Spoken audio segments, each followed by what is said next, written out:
అందరికీ ఈ వీడియో వచ్చేసి శ్రీ పోతులూరి వీరబ్రహ్మం గారి మఠం అయితే మేము వెళ్ళాము. మేము లాస్ట్ టైం ఊరు వెళ్ళామన్నాం కదా, అప్పుడు మాకు బ్రహ్మం గారి మఠం వెళ్ళటానికైతే కుదిరింది. మేము లాస్ట్ 4 ఇయర్స్ నుండి అనుకుంటున్నాం, మాకైతే అసలు కుదరలేదు. లాస్ట్ టైం మాత్రం కుదిరింది, ఇంకైతే వెళ్ళేసాము. మాకు బ్రహ్మం గారి మఠం వెళ్ళడానికైతే ఆల్మోస్ట్ 3 hours 45 minutes జర్నీ అయితే చూపిస్తుంది మేము ఉన్న ప్లేస్ దగ్గర నుండి. ఇంకా ఎర్లీ మార్నింగ్ 6-6:30 కల్లా అయితే స్టార్ట్ అయిపోయాం. ఇంకా ఆల్మోస్ట్ 3 hours 45 minutes జర్నీ తర్వాత ఇంకా ఫైనల్లీ బ్రహ్మం గారి మఠం అయితే చేరుకున్నాము.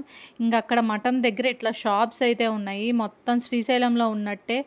ఆల్మోస్ట్ ఇంక ఇట్లా మొత్తం షాప్స్ ఉన్నాయి, అన్ని టాయ్స్ అన్నీ ఉన్నాయి. ఇది వచ్చేసి గుడి మెయిన్ ఎంట్రన్స్ అనమాట. మెయిన్ ఎంట్రన్స్ దగ్గర ఇలా బయట అయితే వాటర్ పైప్స్ పెట్టున్నాయి కాళ్ళు కడుక్కోవటానికి. మా హర్షిల్ అయితే అవతల వాళ్ళు ఏం చేస్తున్నారో అది చూసి తను కూడా నేర్చుకొని ఇంక అలా వాటర్ అయితే జల్లుకుంటున్నాడు. ఇంకా గుడిలో వచ్చేసి శ్రీ పోతులూరి వీరబ్రహ్మం గారు జీవ సమాధి అయినది ఉన్నది. ఇది వచ్చేసి గుడి ఎంట్రన్స్ అండ్ గుడి లోపలికి వచ్చేటప్పుడు వీడియో అనమాట. గుడి మొత్తాన్ని బయట ఉన్నదంతా వీడియో అయితే తీసేశాను. మెయిన్ గర్భగుడిలో మాత్రం వీడియోను ఫోటో అయితే అస్సలు తీయకూడదని ముందే రాసి ఉంచింది. ఒకవేళ వీడియో కానీ ఫోటో కానీ తీసేస్తే మాత్రం ఫోన్ని కనుక లాగేసుకుంటామని క్లియర్గా రాసింది. ఇంకా ఫోన్ అయితే అస్సలు ఇవ్వరని కూడా రాసింది. ఇంకంత మర్యాదగా చెప్పినప్పుడు వీడియో ఫోటో ఎందుకు తీస్తాం. ఇంక ఇది వచ్చేసి ఒక రావి చెట్టు అనమాట. మీకు అందరికీ తెలిసే ఉండిద్ది అండి, మీ అందరికీ తెలిసినదే. శ్రీ పోతులూరి వీరబ్రహ్మం గారు తను రాసిన కాలజ్ఞానం అంతా అక్కడైతే పెట్టేసి దాని మీద ఒక రావి చెట్టు నాటారు అనేది అందరికీ తెలిసినదే.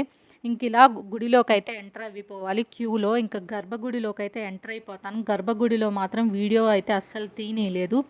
ఇంకా అక్కడ గర్భగుడిలో శ్రీ పోతులూరి వీరబ్రహ్మం గారి జీవ సమాధి అయితే దర్శించుకొని ఇంకా అలా బయటకైతే వచ్చేసాం. బయటకు వచ్చిన తర్వాత కొంతసేపు గుడిలో కూర్చొని అలా ప్రసాదాలు అయితే తినుకొని అక్కడి నుండి దగ్గరలోనే ఉన్న వీరబ్రహ్మం గారి ఇల్లు, తను నివాసించిన ఇల్లు, అక్కడే ఇంకా జింక కొమ్ముతో తవ్విన బావి అవన్నీ ఉంటే చూడడానికి వెళ్ళిపోయాం. ఇదే బ్రహ్మం గారు నివాసించిన ఇల్లు అనమాట. ఇంక ఇలా అయితే ఎంట్రన్స్ అయితే ఉంది. ఇంకా లోపలికి వెళ్ళిన తర్వాత మెయిన్ ఇల్లు అయితే మనకి కనిపించేస్తుంది. ఇంక ఇక్కడ మీకు కనిపిస్తుంది కదా, ఇదంతా వచ్చేసి ఎంట్రన్స్. ఇంక ఇదంతా లోపల అంతా ఇల్లు. ఇది అంతకుముందు లోపలికి వెళ్ళనిచ్చేవాళ్ళంట. ఇప్పుడైతే మాత్రం అదంతా పడిపోతున్న పరిస్థితిలో ఉందని చెప్పేసి డోర్లన్నీ క్లోజ్ చేసేసారు. ఇక్కడేనంటండి శ్రీ పోతులూరి వీరబ్రహ్మం గారు నివాసించిన ఇల్లు ఇదంతా అంట. అండి ఇల్లు లాస్ట్ టైం మా హస్బెండ్ వచ్చినప్పుడు లోపలికైతే వెళ్ళనిచ్చారంట. లోపల మాత్రం శ్రీ పోతులూరి వీరబ్రహ్మం గారి పూజ గది, తను వాడిన చెప్పులు, ఇంకా తన స్టిక్ అట్లా అన్నీ ఉండేవంట, చూడనిచ్చేవాళ్ళు. ఇప్పుడైతే మీకు కనిపిస్తుందో లేదో ఆల్మోస్ట్ ఇల్లు అయితే పడిపోయిందని చెప్పేసి డోర్స్ అన్నీ క్లోజ్ చేపిచ్చేసి ఇంక ఇలా చూడడానికైతే వీలుంది. ఇంక అక్కడ ఒక చిన్న బొక్క ఉంటే ఆ బొక్కలో నుండి చూశాను, లోపల ఆల్మోస్ట్ పడిపోయే పరిస్థితికి వచ్చేసింది.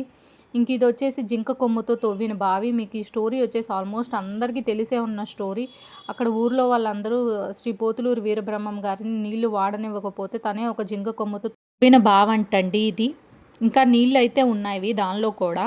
బ్రహ్మం గారి ఇంటి పక్కనే పోలేరమ్మ తల్లి గుడి కూడా ఉందండి. ఇంకా ఆ గుడి కూడా అయితే మేము చూసేసుకున్నాం. అంతకుముందు ఇలా గుడి లేదంట అండి, ఓన్లీ రచ్చబండే ఉండేదంట.